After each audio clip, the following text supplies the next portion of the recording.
यहाँ इंडिया में कुछ सर्वे कंडक्ट किया, कुछ हम मेंटर मिलके, यहाँ 75% स्टार्टअप फेल होते हैं, 90% नहीं। So let us see other side of the coin. वहाँ पे 10% स्टार्टअप फेल होते हैं, सॉरी सक्सेस होते हैं, यहाँ पे 25% सक्सेस होते हैं। So we are far ahead, and that's why since 2018 to 2023 we came number 3 in the world as a startup base. मेरा जो मेन सब्जेक्ट है सप्लाई चेन मैनेजमेंट। वो सप्लाई चेन क्या है? आप कुछ भी प्रोडक्ट बनाते हो तो वो स्टार्ट होता है कुछ बेसिक रिसोर्सेज से, फिर उसके ऊपर प्रोसेस होता है। प्रोसेस के बाद एक प्रोडक्ट बनता है, प्रोडक्ट यूजर को आप लेते हो, and yes sometimes user will return it also. So this whole chain of different processes is a supply chain. Procurement, manufacturing, warehousing and transportation. This is main 4 pillars. So first thing is a proper communication during the whole supply chain and efficiency. जो पूरा supply chain है उसके दौरान एक efficient work होना चाहिए। कोई भी बीच में जो सप्लाई करने वाला है या बनाने वाले वर्कर्स है, वो अगर अच्छी एफिशिएंसी से काम नहीं करते हैं तो आपकी प्रोडक्ट बिगड़ जाती है, and naturally your work will fail. And transparency, communication, efficiency and transparency. So finance is, so accounting is, deals with the day-to-day operations, the flow of cash in any business, and finance is more to do with strategy, planning, analysis, but both are dependent. I mean, it's certainly dependent. Doing a planning and analysis is dependent on how you record your numbers. Micro business, I am also a tennis coach, so I do provide tennis coaching services for kids. So I did start off from scratch when it comes to managing my expenses and income, and certainly I had to find ways to keep track of that. It could have been simple stuff like doing it in a notebook, writing it down in a cash book, or using apps or a spreadsheet, but it's certainly important to have this in place. Budgeting, this is where a bit of planning comes into the place. How are you going to ensure that how are you going to manage your future plans, whether it's in terms of growing your income, whether it is in terms of controlling your expenses, what is going high, what needs to be controlled. For all of that you need to have a budget, you need to have some targets.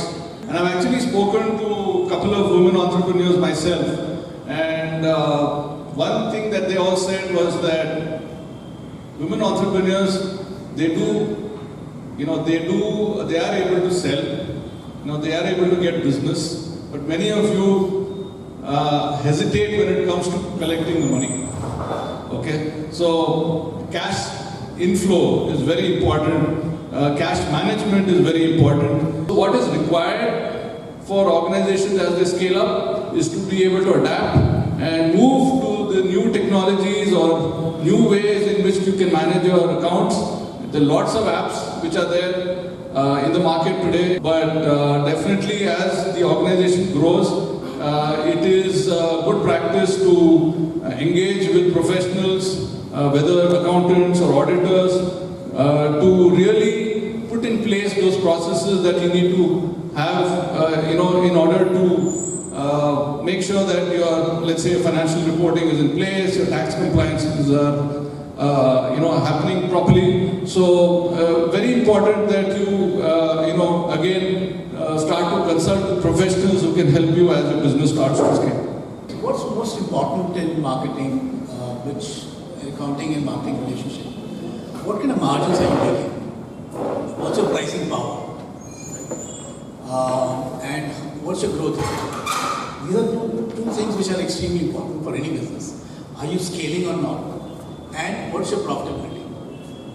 And therefore, marketing helps you play that role. So what we really have to do is, focus on how do I improve margins so that I can scale the business. Because that's on the margins itself that I'm going to be able to fund my future activities, whether that's innovation or hiring more employees, better employees, getting technology. Right? So the role of CRM starts with, first step is product marketing. Make sure that you are addressing a market which is scalable, large, and you are deeply differentiated. A great business is a business which doesn't have to spend on marketing.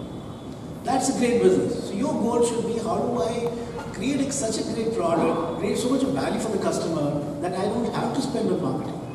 So where you should be spending on is creating great value for the customers. How do you create great value for the customer?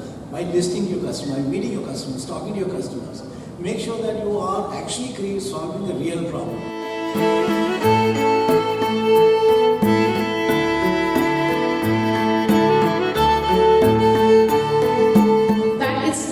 Important that your head is very clear of what you wish to do.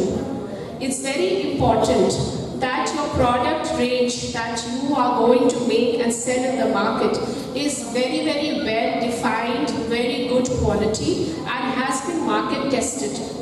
The more you go out in the market yourself and sell the product, the more understanding you will have of your business. Any person, any bank, any government institutions to access funds, they will give you a lot of documents. They will give you a lot of different kind of schemes that would you might be relevant to you. But you as an entrepreneur will have to know what is it that you need.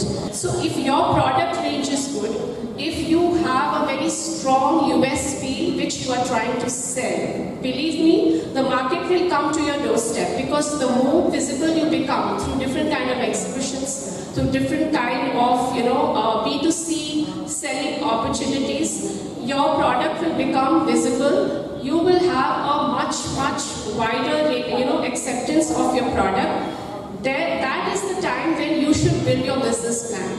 There are some government funded grants, there are some cluster programs, there are some individual women entrepreneurs loans. For example, SIDBI. They are always looking for women entrepreneurs who has a good business plan, who has already captured the market and is in need of working capital.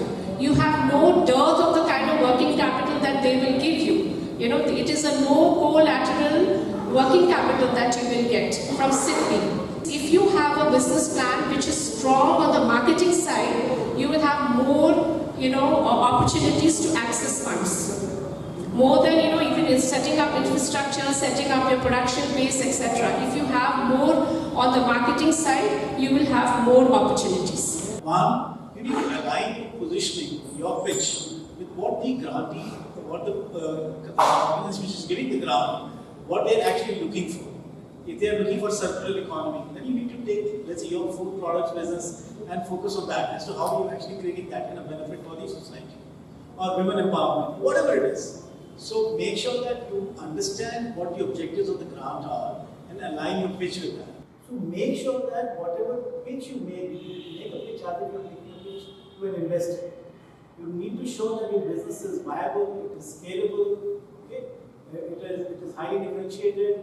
All those key components which go into investment pitch, you need to go into a pitch for the grant as well. When we started engaging with that aspect in mind with the youth, we realized that the first choice of engagement, professional engagement for any youth in the state was that of looking out for a government job.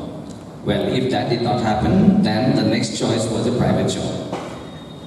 And if and only the first two did not happen, entrepreneurship came to their mind and they got the approval from the family or parents to go about taking up entrepreneurship. So that gave us also a thought that the best of the minds would anyway not be coming into this space, as well as there was a huge resistance towards entrepreneurship because there was not many role models or success stories that could be related to. We started off every month initially, now we are doing it every quarter, wherein it's an open forum where anyone who had an idea or was doing something but was struggling with their own idea, those ideas, could come to these forums and talk about, and we would do a spot mentoring there and help them. And for those who needed further help, would bring them here to this place and further provide support and all that, those kind of stuff kept on happening.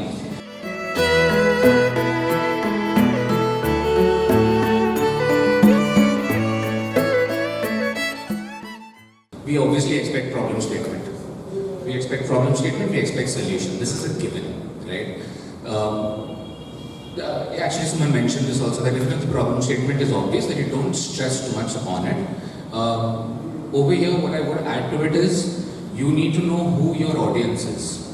Your audience, as in who you're pitching to, may or may not have an idea about the problem. So, state the problem, state the solution. When we actually making these presentations, right, so that is to open your entire conversation, so that you'll spend most time on the business plan part of things. Try and summarize in one sentence who you are, who are you helping, and what you are doing for them. If you can do this, then you can truly invest time into the business plan side of things. Okay, this is actually really important. Our business model is like we provide training to the artisans, provide them with raw materials, then sell those products in the market and share the revenue with them. Homejobi is an online virtual interior design platform that helps to design your space. So this project we have started in a village called Pathuri Chowk, which is situated in Majuli. This is the second largest river island in the world. We can actually use local produce into these food products and make different food items. All the other techniques are costly. So dehydration is the cheapest options. And moreover, we know Northeast is full of its nature resources. It has got various foods which are very much beneficial and have very much effects.